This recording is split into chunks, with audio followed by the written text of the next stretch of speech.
progressive deterioration, right? You're not cool for benching with a really hurt rotator cuff. Some people need to hear it like that. I think I've been lucky enough that my shoulders have remained reasonably healthy, but I've gone through stints where I'm benching, because I used to go real wide, real elbows flared, kind of just like in a nasty sort of way. Oh. I've had some crunchy reps of bench, that is for freaking sure.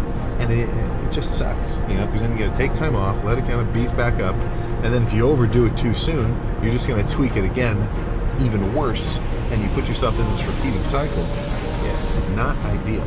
Not ideal in the freaking slightest. So, luckily, well, I guess let's just knock on wood that none of that happens today.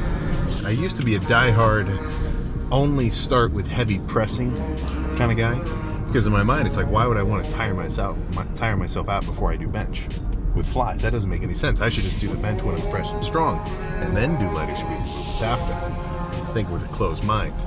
Not to say that approach is bad, but to do flies first and then move on to heavy pressing, nothing wrong with that either. It just ends up being a different lift, because those sets of incline bench were very, well, almost just kind of pre-pumped for it. And honestly, I'm kind of split. It's like I don't need to do flies first and then heavy pressing, or pressing first and then flies. I'm kind of right in the middle. Usually I go back and forth.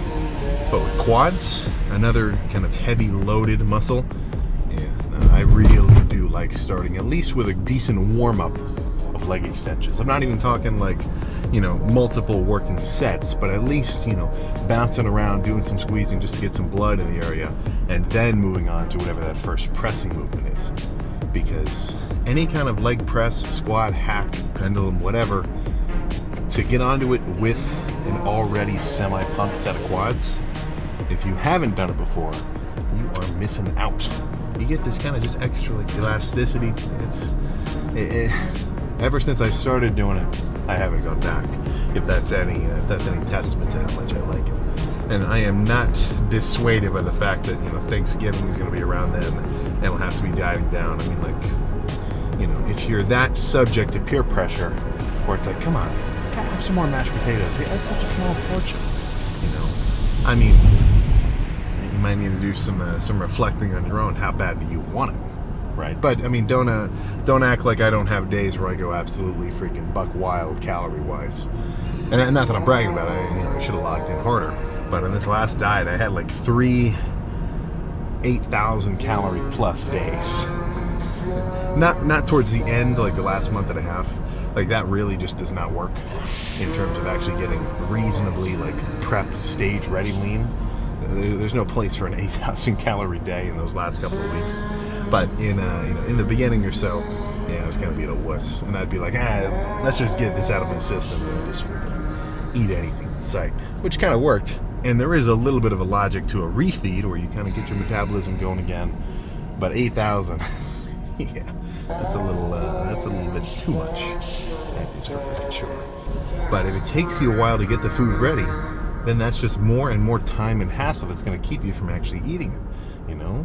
Complexity is not the goal when it comes to chowing down on a ton of freaking food, right? Frankly, the simpler and the easier, the better.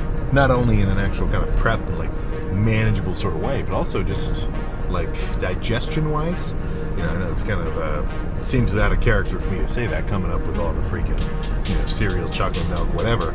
But it's gotten to the point now where it's like, just freaking feel better when you're grubbing on more plain, simple ingredient foods.